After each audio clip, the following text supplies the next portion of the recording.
हमें केवल बड़ी बड़ी बातों पर नहीं, बल्कि छोटी बातों पर ध्यान केंद्रित करना चाहिए, क्योंकि बड़ी बातों से ज्यादा छोटी छोटी बातें एक दिन बहुत बड़ी होके हमें नियंत्रण कर जाती ही।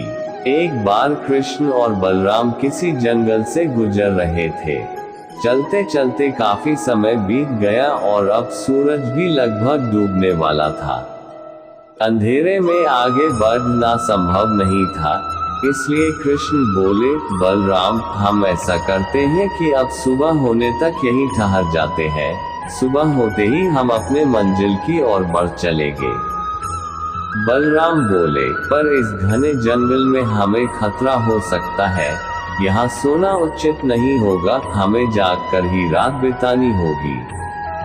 अच्छा, हम ऐसा करते हैं कि पहले मैं सोता हूँ और तब तक तुम पहरा देते रहो, और फिर जैसे ही तुम्हें नींद आए तुम मुझे जगा देना, तब मैं पहरा दूंगा और तुम सो जाना, कृष्ण ने सुझाव दिया।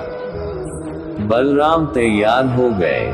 कुछ ही पलों में कृष्ण गहरी नींद में चले गए और तभी बलराम को एक भयानक आकृति उनकी ओर आती दिखी। वो कोई राक्षस था। राक्षस उन्हें देखते ही जोर से चीखा और बलराम बुरी तरह डर गए। इस घटना का एक विचित्र असर हुआ। भय के कारण बलराम का आकार कुछ छोटा हो गया और राक्षस और विशाल हो गया। उसके बाद राक्षस एक बार और चीखा और पुनः बलराम डरकर कांप उठे। अब बलराम और भी सिकुड़ गए और राक्षस पहले से भी बड़ा हो गया। राक्षस धीरे धीरे बलराम की ओर बढ़ने लगा। बलराम पहले से ही भयभीत थे और उस विशालकाय राक्षस को अपनी ओर आता देख जोर से चीख पड़े, कृष्णा, और चीखते ही वही मूर्छित होकर गिर पड़े। बलराम की आवाज सुनकर कृष्ण उठे। बलराम को वहां देख उन्होंने सोचा कि बलराम पहरा देते देते थक गए और सोने से पहले उन्हें आवाज दे दी। अब कृष्ण पहरा देने लगे। कुछ देर बाद वही राक्षस उनके सामने आया और जोर से चीखा। कृष्ण जरा भी घबराए नहीं और बोले, बताओ तुम इस तरह चीख क्यों रहे हो, क्या चाहिए तुम्हें?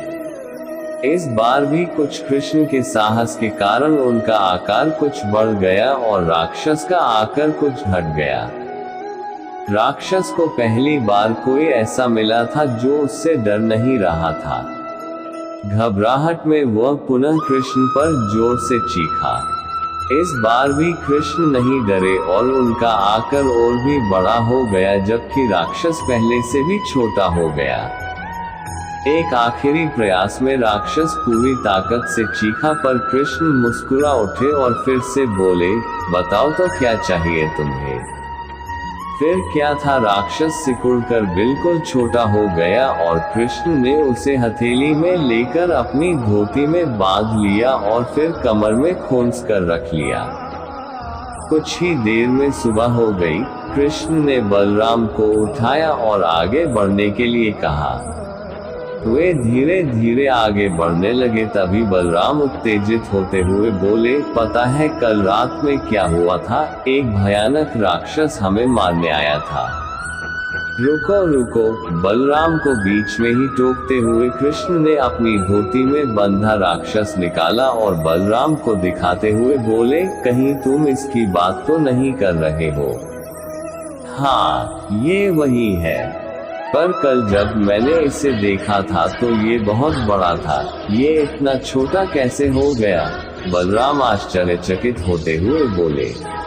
कृष्ण बोलो, जब जीवन में तुम किसी ऐसी चीज से बचने की कोशिश करते हो जिसका तुम्हें सामना करना चाहिए, तो वो तुमसे बड़ी हो जाती है और तुम पर नियंत्रण करने लगती है। लेकिन जब तुम उस चीज का सामना करते हो जिसका सामना तुम्हें करना चाहिए, तो तुम उससे बड़े हो जाते हो और उसे नियंत्रित करने लगते हो।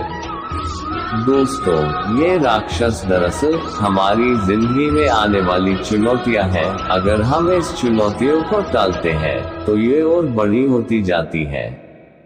आखिर में ये हमें नियंत्रण करने लग जाती है। इसलिए हमें इनका साहसपूर्वक सामना करना चाहिए। ताकि हम उन पर काबू पा सके। इस प्रकार चुनौतियों का डट के सामना करने से वो छोटी सी हो जाएगी, जिससे हम आसानी से उन पर नियंत्रण कर सकते हैं और सफल हो सकते हैं। राधे राधे। तो दोस्तों, मिलते हैं एक और नई कहानी के साथ, तब तक के लिए धन्यवाद।